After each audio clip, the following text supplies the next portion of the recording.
Welcome back, Wayfinders. Today is my second installment of the Relaxing Chat series, where I do a wood burning in real time and talk about whatever comes to mind. Today is going to be mostly focusing on a quote by Henry David Thoreau that goes, "I went to the woods because I wanted to live deliberately, to front only the essential facts of life, and to see if I could not learn what it had to teach, and not, when I come to die, discover that I had not lived." Pretty deep quote. It's a long one, and we'll break it down, but one that I hold true in my heart. Now, if you watched my previous video, you know that I have some difficulty speaking slowly when I am wood burning, because I'm focusing on the wood burning and the conversation at the same time.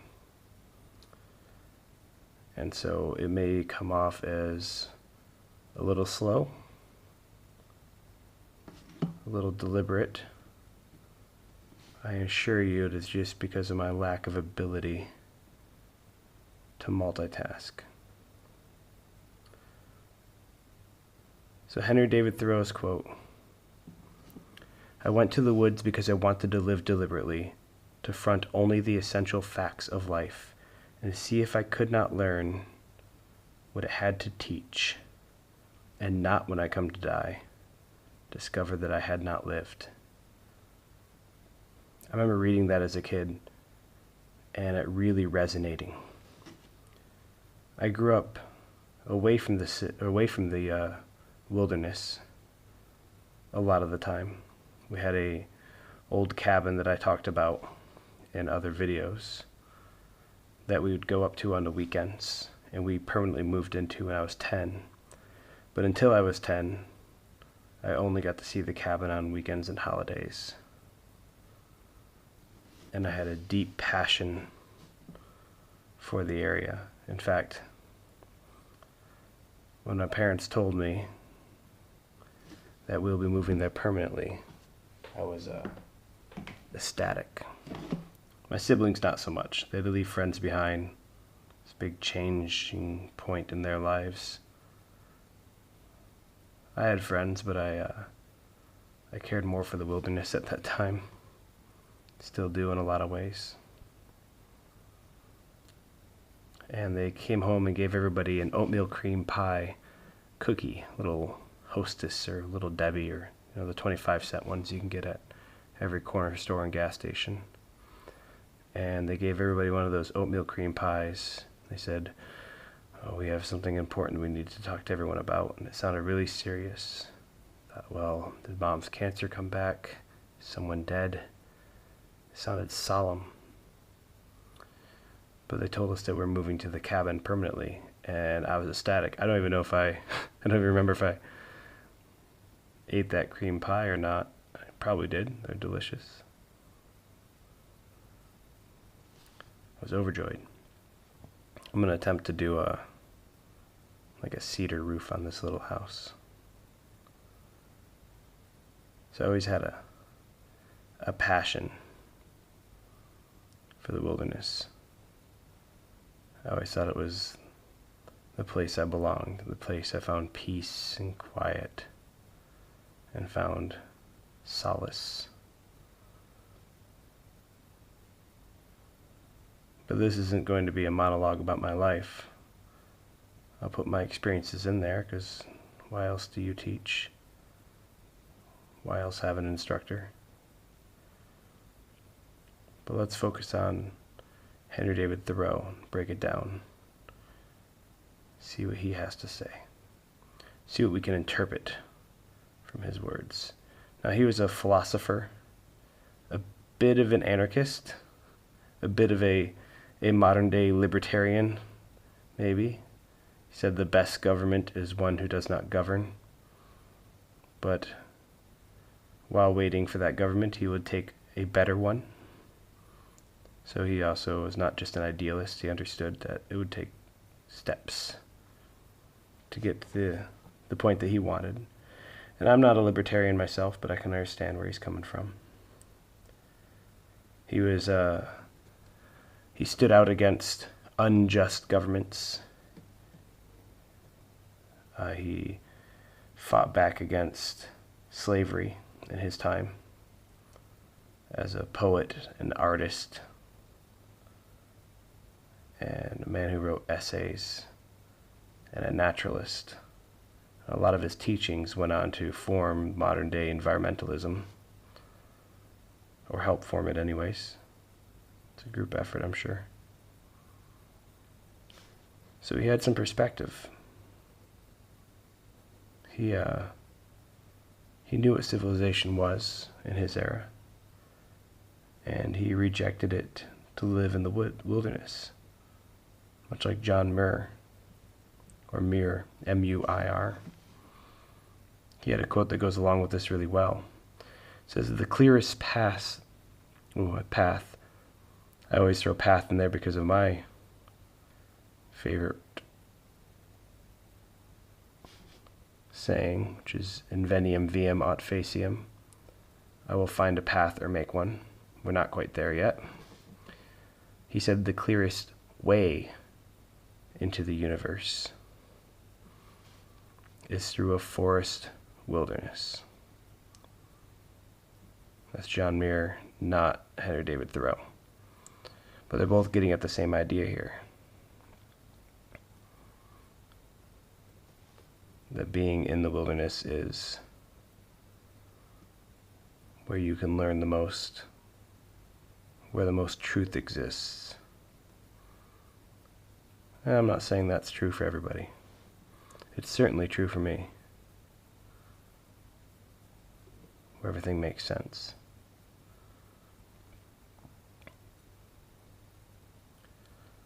You see, there's a lot of good memes and jokes out there now of like using Planet Earth footage out of context and showing the horrors of nature. It is scary. Or when people release an animal back into the wild only to see it swept up by a predator. There's some definite terror in the wilderness, but there's truth to that too. There's life and death, decay and rebirth. All of that is part of that wilderness. I'm trying to go for a little bit lighter color here, but this wood is burning super dark super quickly. I have to turn down my temperature. I'm not very good at wood burnings. I'm just mimicking a Bob Ross painting, and it's going to end up looking with a Dalmatian moon. There we go, a little cooler. Maybe we'll be able to draw that out and blend it in. So nature is not just all beauty and wonder. Well, from a certain perspective, I guess it is. But in that beauty and wonder, there's terror, there's truth, there's literally an entire world, entire universe of natural orders where mankind steps out from our role as an apex predator and into one of less control. And I think it's that lack of control that tends to scare people. I like it. It takes the stress off of life to know your insignificance. I used to stare out the window as a kid and look at the snowflakes coming down and think of how each snowflake was unique. Each one formed around a particulate in the atmosphere, creating complex, often beautiful designs, each and every one of them unique from the other. Statistically, I always thought, man, there's got to be a couple that were pretty darn close, but then you argue at the atomic level, they're all different.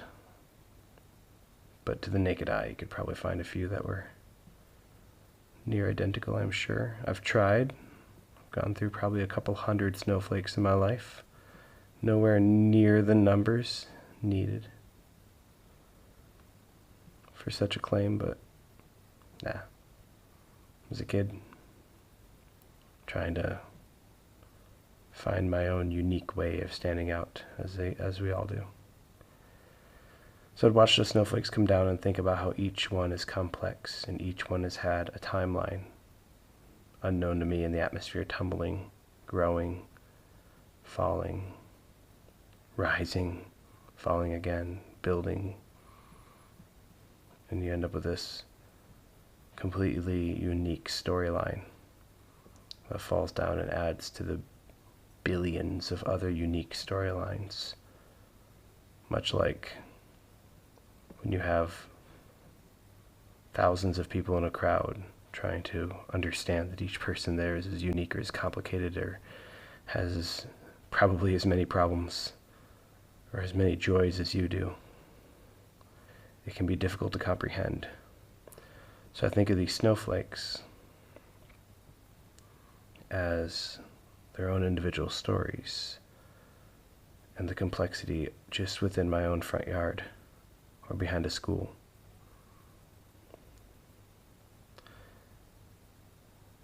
And then I start to zoom out in my mind the complexities of Earth, the moon, coincidentally, the other planets, solar system, galactic cluster, galaxy, galactic group, galaxies upon galaxies, entire universe of complexity. And I can't comprehend the snowflakes in my yard. I'm happy with that moon. Yeah, turn it back up a little bit for some outline.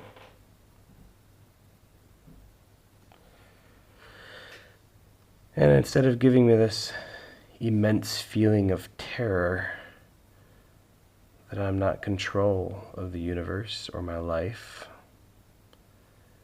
it gave me a feeling of ease. That no matter how big my problems as a middle or high schooler, or even now as an adult, no matter how big my problems were, they're minuscule when compared to the complexity of a snowflake. Or 1,000 snowflakes, 10,000, a million, billion, melting each year, coming down each time again. The world, the universe will move on. Even if the whole world seems to be crumbling to you, the next time it snows, it's going to be just the same. Next time the trees turn their leaves and the crisp autumn air rolls through, it doesn't matter. Because our little role can be insignificant. And you can go the other direction with that.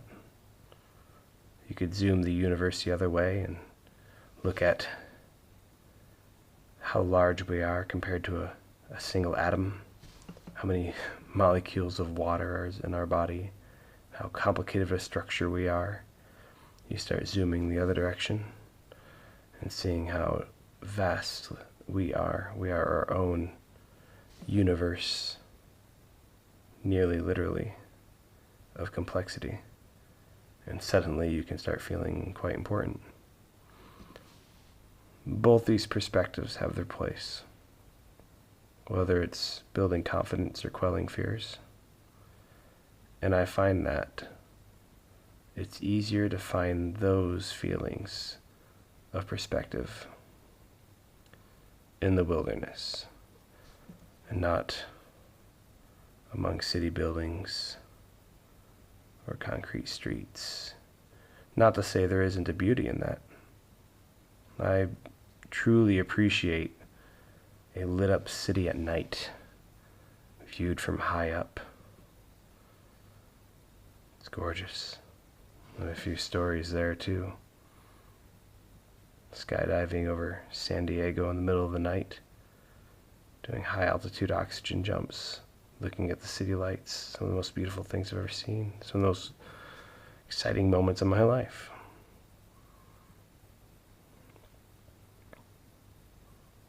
So there's beauty there too. I'm not saying there isn't. You can find it anywhere. For me, I find it in wilderness.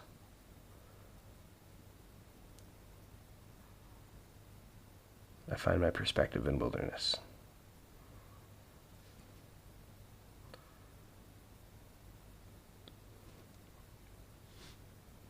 Because you have to live deliberately. Like Henry David Thoreau said.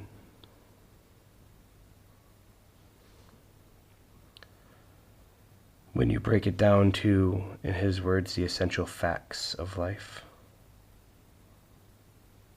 when you have to take action and prioritize based off of survival needs, there's a perspective that comes along with that as well. Go a little darker here on the shoreline, see how it turns out.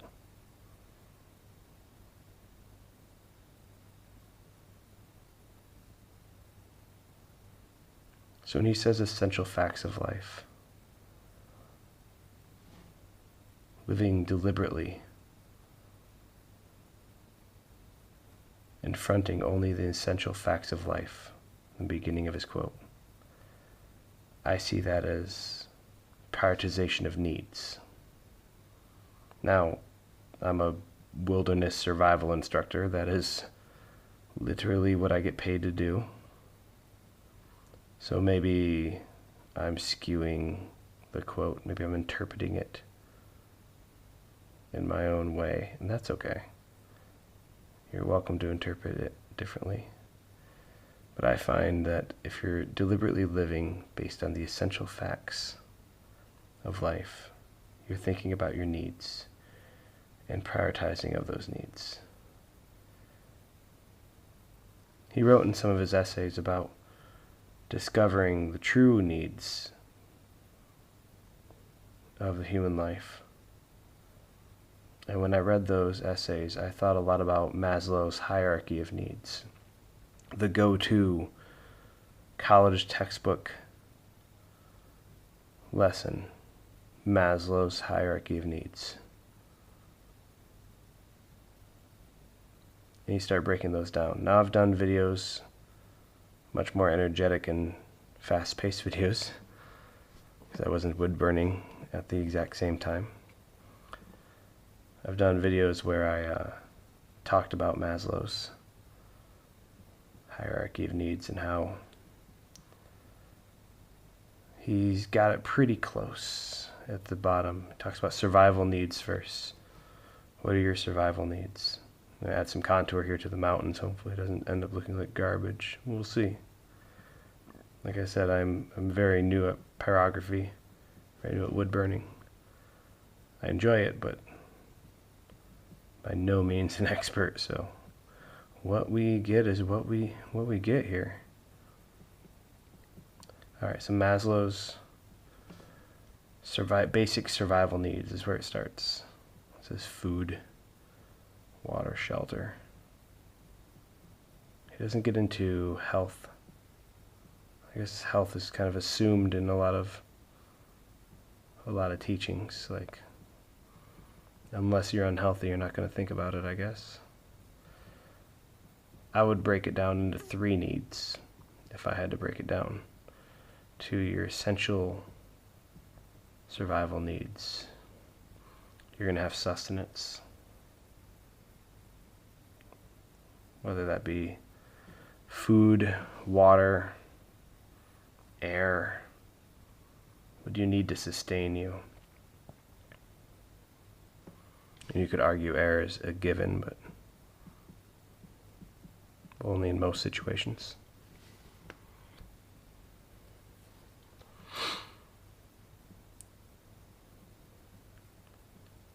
Sustenance. What do you need to sustain you? Protection. What do you need to maintain your body temperature and maintain your third basic need, your health? So if a man's sitting in the woods or anywhere, or a person, a woman, child, sitting in the woods, and they have enough sustenance, they are healthy, both physically and psychologically. And they are protected from losing body temperature or for damaging their health. Then they should survive. There's nothing in that scenario that could impact them and kill them. Now, when you start talking about basic needs and you start saying statements like that, there's always a student or two, and I've been teaching this for 15 years now, so trust me, there's always a student or two who's like, well, what about old age? They sit there long enough, they die. Well, that's a compromise of their health. We all die of shock eventually, right? The shunting or shunning of blood to or from the body's extremities and into the core, the improper flow of blood, causing a systemic shock, is really the root cause of all of it. My tree is turning out very symmetrical, and real trees aren't symmetrical. I tend to do this. It's one of my flaws. I'll come back to it.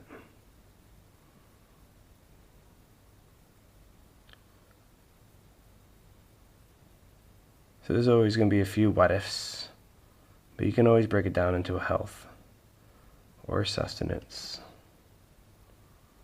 or personal protection are the ways that your needs are compromised. That's what's going to kill you. All of us. Eventually, it's one of those things.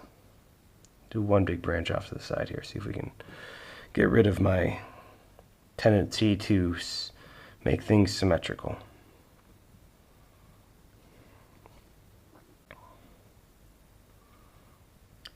So if you're talking about Maslow's or the essential facts of life, as Henry David Thoreau would put it, and I think he's talking more broadly of life and death and how they feed into each other, or how we fit into the universe. It's not just basic needs, but that's how I interpret it from my expertise in my life,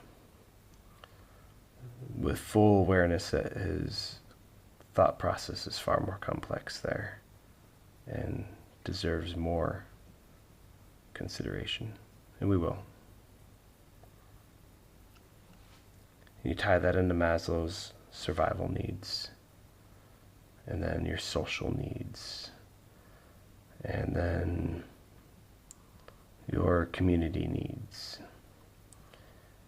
And I may be misquoting some of these. I'm wood burning and trying to recall Maslow's from college that I took years ago. I think I looked at it briefly when I was doing my lesson a few months ago on the basic needs, but I'm probably a little bit off on some of the tiers of Maslow's. I know it ends up at self-actualization, and I know there's social in there as well. And there's some debate about what are these needs or wants. What's the definition of a need versus a want? And depending on who you are, you're going to argue. I try to stick to needs as basic needs: health, sustenance, personal protection, maintaining 98.6, maintaining a minimum of 600 to 900 calories per day in order to not enter starvation mode, depending on your body type, activity level, location, temperature, stress, medical conditions, anything that speeds up your metabolism, your heart rate, could all cause issues.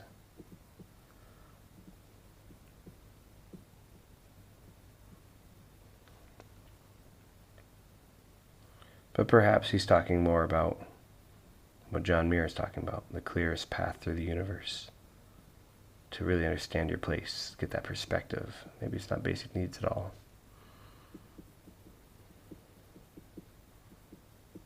And that's the fun of interpretation.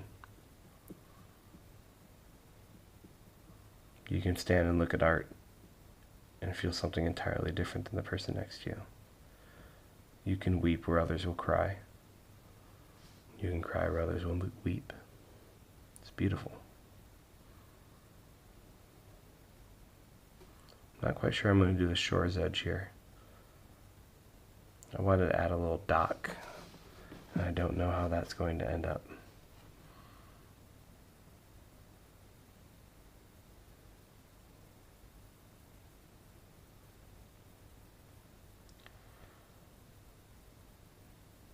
Let's continue down the quote. Front only the essential facts of life, and to see if I could not learn what I had to teach.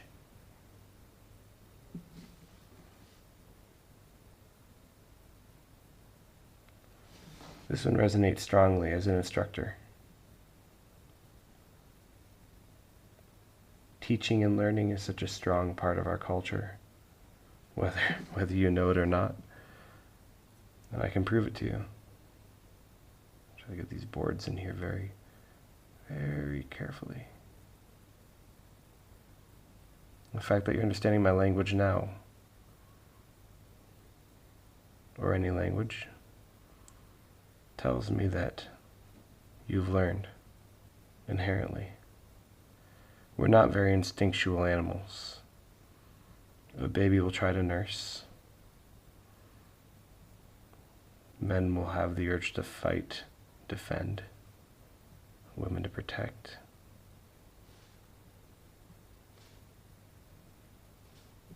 Typically. I've seen it the other way around. I've seen it 1,000 different ways. It's not so cut and dry.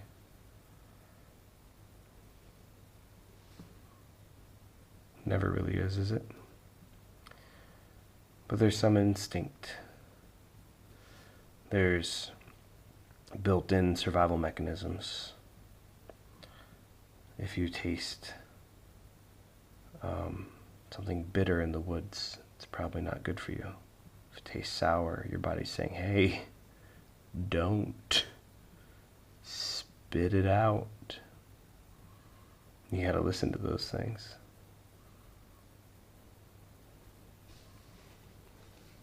This path is going to be interesting.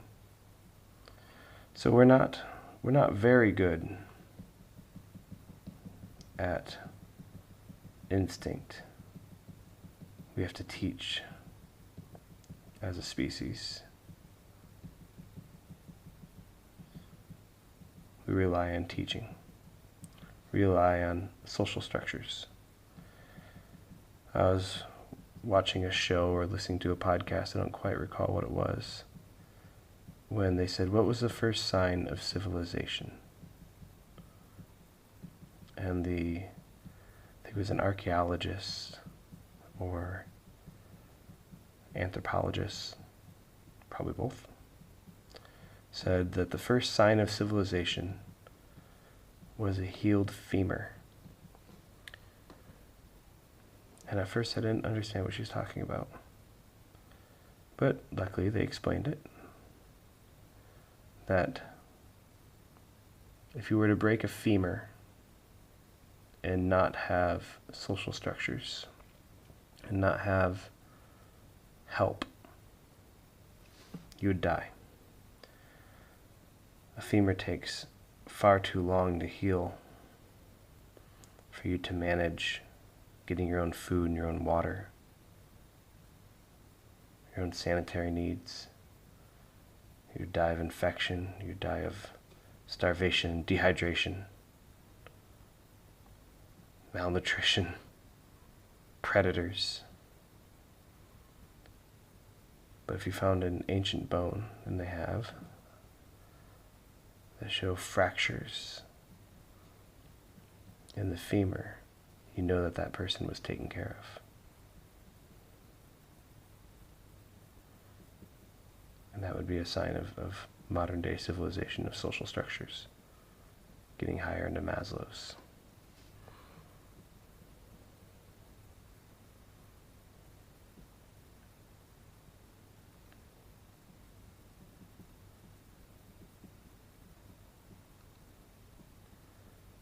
So where am I going with this? Well, teaching. Passing down knowledge.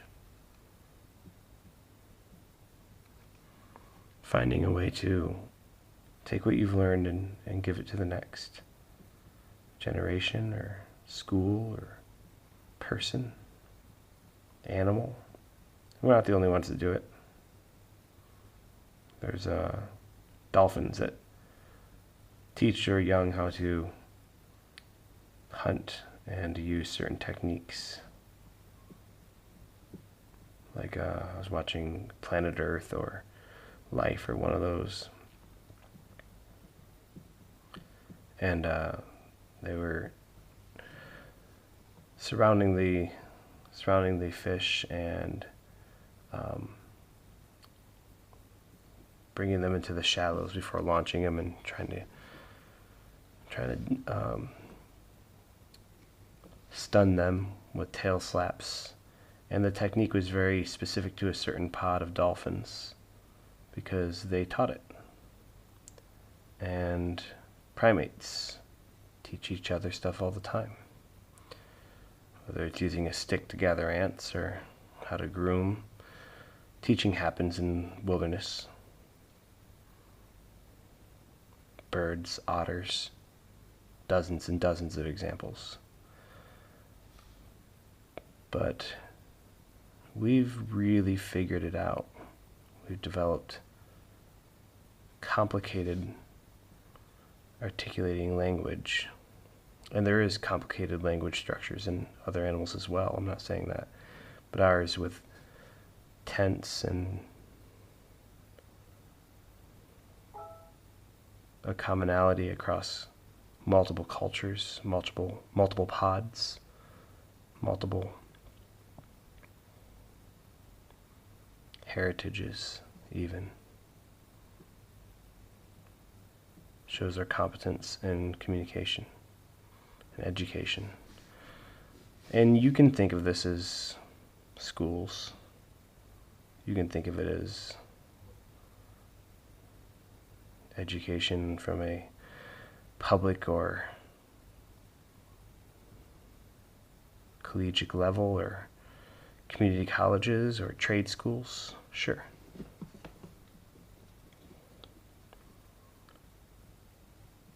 But what was the very beginning of education? How did it stem? Where did it stem from? Well, it wasn't colleges.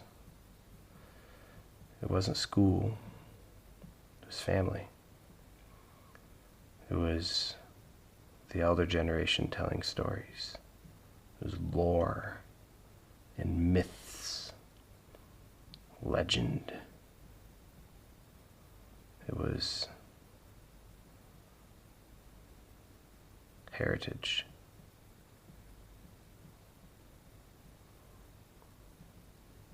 Family groups and social constructs. Respect for elders goes back a lot further in society than you'd think. The elder knows how to kill the beast, or how to herd buffalo, or how to make leather, how to heat treat sticks. They did it through storytelling, through example. Which is why when I do these long rambling videos while I attempt to wood burn, I'm okay with it, because it's storytelling. Storytelling is the beginning of education. We're much more efficient at it now. You've got different types of learning and styles, and you can develop entire learning strategies for individuals, sure. But a couple of people sitting around a campfire in the wilderness, passing on stories and lessons learned, well, that's education. That's teaching. And in the quote we have, to front only the essential facts of life, and to see if I could not learn what I had to teach, to learn from the wilderness. It's a noble quest. I'm spending probably 30-40 minutes on a single Henry David Thoreau quote, but I knew I'd digress. I knew I'd tell stories along the way, so we'll just roll with it. I'm not expecting this to be a multi-thousand hit video.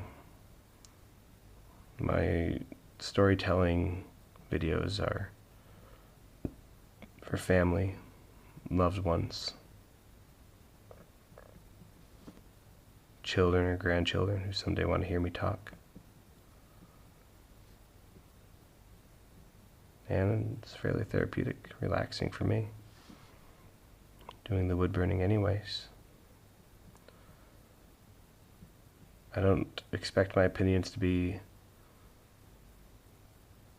very sought after or valuable, but they're here.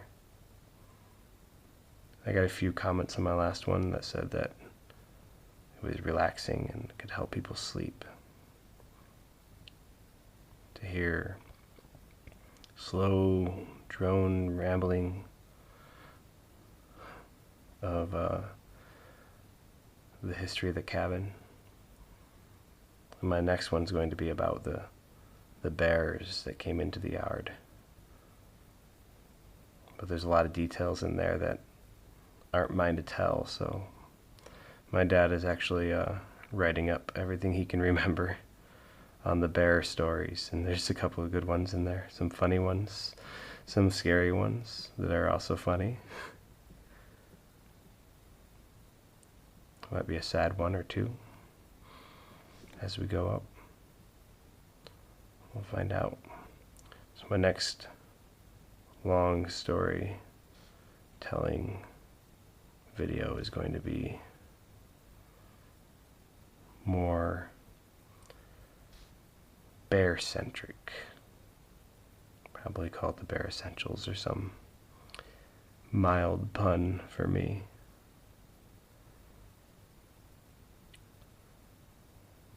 So yes, a bit rambly, but I'm okay with that. The purpose of this is not education. The purpose of this is to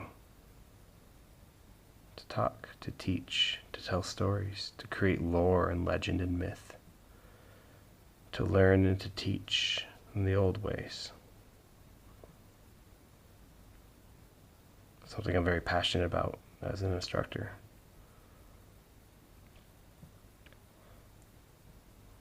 In one of my courses, I get to teach people how to properly throw a throw stick or a weapon for food procurement or for self-defense. And I enjoy combining the two things that humans are extraordinarily good at, which is storytelling, teaching, and throwing stuff. Frankly, we're just downright phenomenal at it. There are other animals that have pinpoint accuracy and relative to their body size are more astounding. Certain beetles that can spray acids and things like that are very intriguing. But there's not a lot of animals out there that can throw a 105-mile-an-hour baseball and nail their target every single time. Because if there were, that would be one terrifying area of the world. Oh, let's go for a hike. Watch out for the rock-throwing gorillas who can kill you. That's funny to me. I'm not quite sure what I'm doing with the texture over here. There's supposed to be bushes in the original picture that I'm copying, the Bob Ross painting. I'm not quite sure how to do bushes yet. Maybe try a couple different techniques.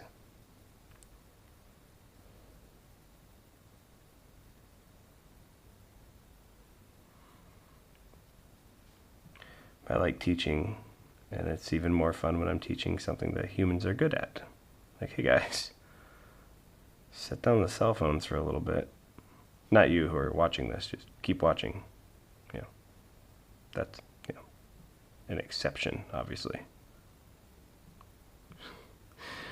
And learn to do some of the more organic things. Throw, hunt, run, jump, carve, make fire, build bough beds, build shelter, find food, stare at the sky, go to bed with the sun, wake up with the sun. There's honor in that.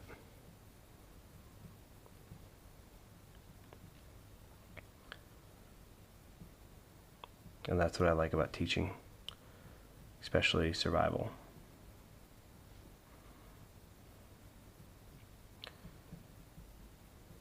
It's the things that we've not lost, but adapted and modified as a civilization, as a culture, to the point where our survival is different. Because even in today's society, even in some of the greatest countries in the world, it can be hard to survive. Extraordinarily difficult to survive. And it's different. It's money-based, or it's employment-based, or location, health care. A lot of different reasons why survival becomes difficult.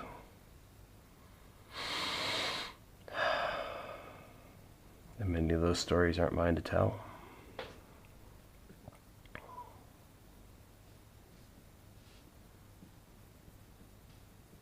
Not that I don't have any.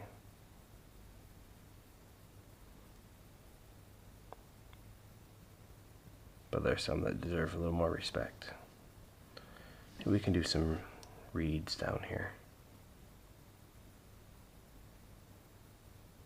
If I let this sit a little bit longer, it might look like a cattail.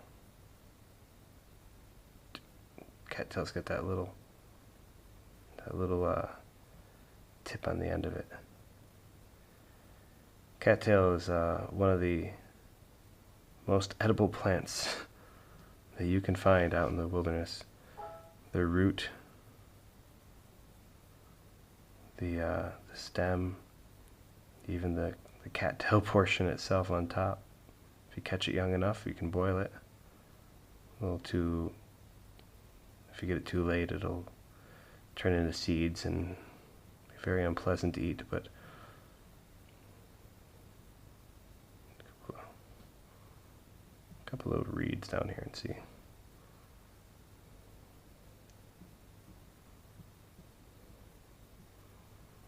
So to seek education in the wilderness, I think, is a very honorable thing.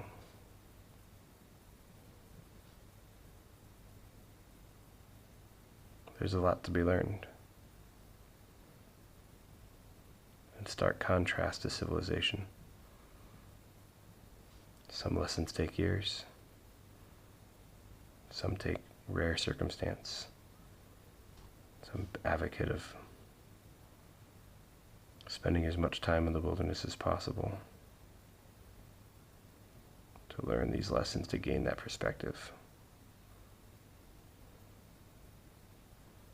To seek the solace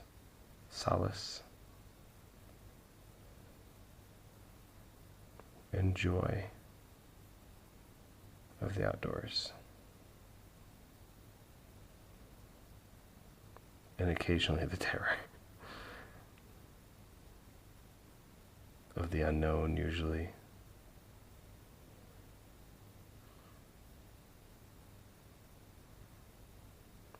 Of our own minds. Fear. I was once taught by a martial arts instructor, Tony Blauer, that fear stands for false evidence appearing real, because it's your mind creating something that may or may not really be a danger.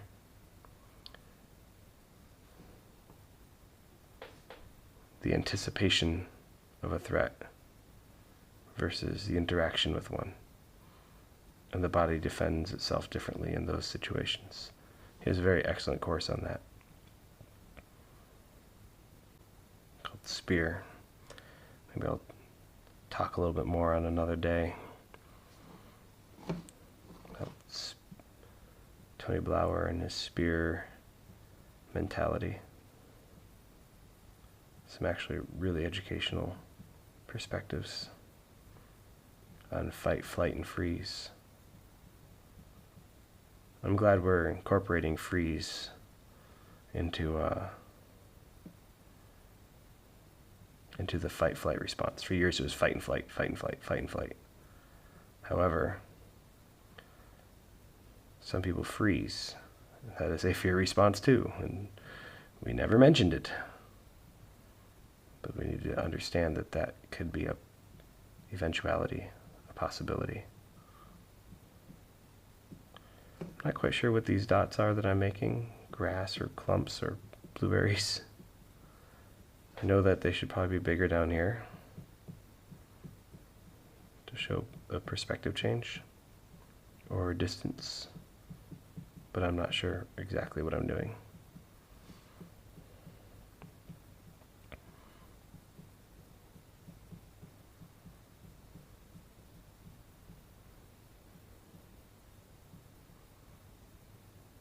Now, Henry David Thoreau passed away a long time ago, before a lot of modern convenience, but he saw the beginnings of us stepping away from nature.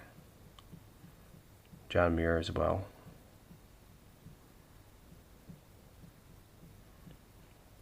And there's another one that escapes my mind right now who did essays based off of the months of the year. I'll have to go back and find out who that is. Had some really good points about trying to control the wilderness and mankind's futile attempts at that.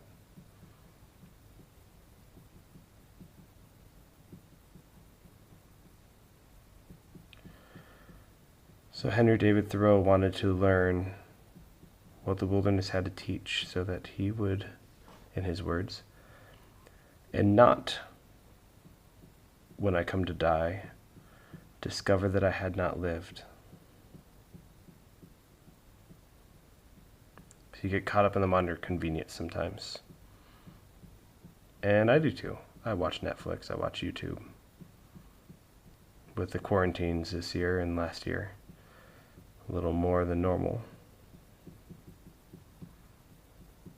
I'm okay with that.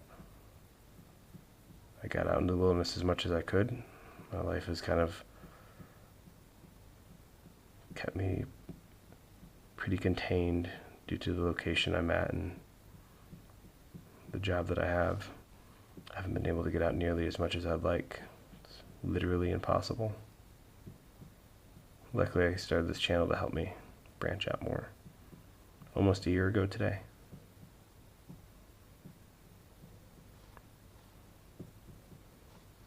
going to call this a marsh, and we're going to add some reeds to it and see if we can make it look a little bit more like land. Even if it's just textured ground, I'm okay with that. We'll figure it out. No undoing it now.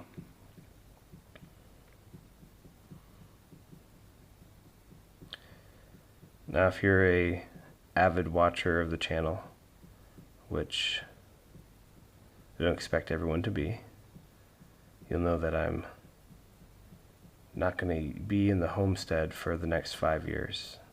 I've got 5 more years of wilderness survival instruction before I'm going to break off and try to do the homesteading thing full time. And we're going to continue the channel and the lessons learned throughout. There'll be a lot more outdoors videos and examples, and you see me working in the wood shop or using the sawmill. But for the next 5 years, I've got to hone some skills. We're not quite ready, not prepared for that lifestyle yet. So the countdown has begun. September 1st, 2026. Move-in date.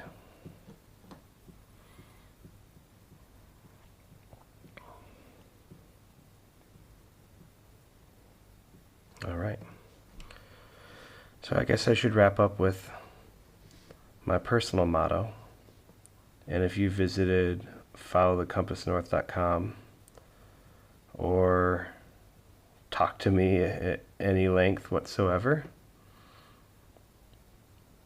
or if you've listened to several of my videos, you probably know that I go, or even earlier in this video, that I have a strong attachment to the saying, inveniam viam aut faciam.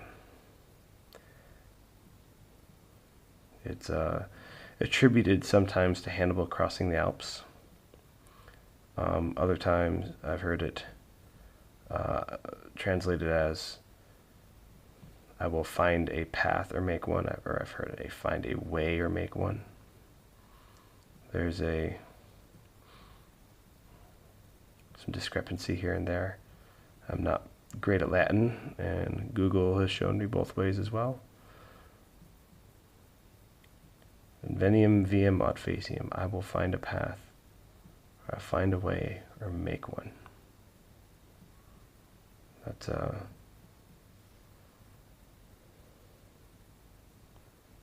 That's my personal motto.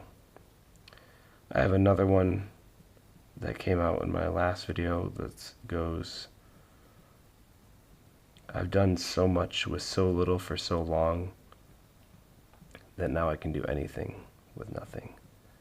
And I love them both. Each one has a place.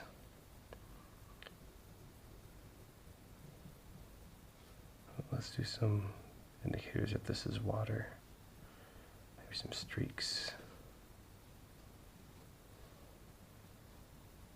Something different.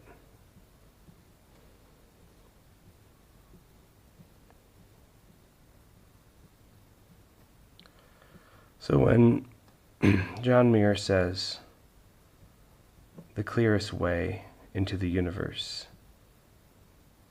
is through a forest wilderness, it resonates because I am finding a way or making one.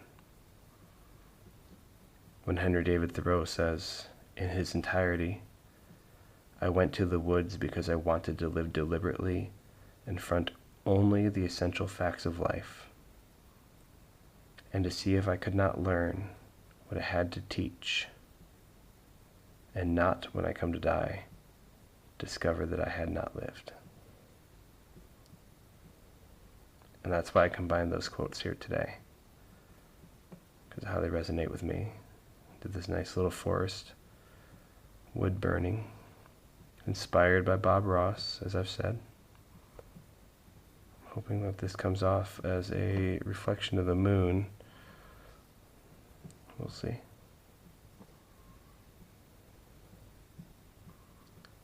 And I appreciate you guys sticking around this long. over 50 minutes in to me talking about a single or two, maybe three quotes at this point, and giving my perspective on it. And like I said, I'm not expecting this to be a hit. But for those of you who like to fall asleep to this, this is for you. And if you've stuck around this long, I truly do appreciate it. It's because of you guys that showing the constant views and the likes and the support and the extra subscribers that trickle in here and there that makes me feel like I'm actually spreading out some good knowledge, building a community, and I love that.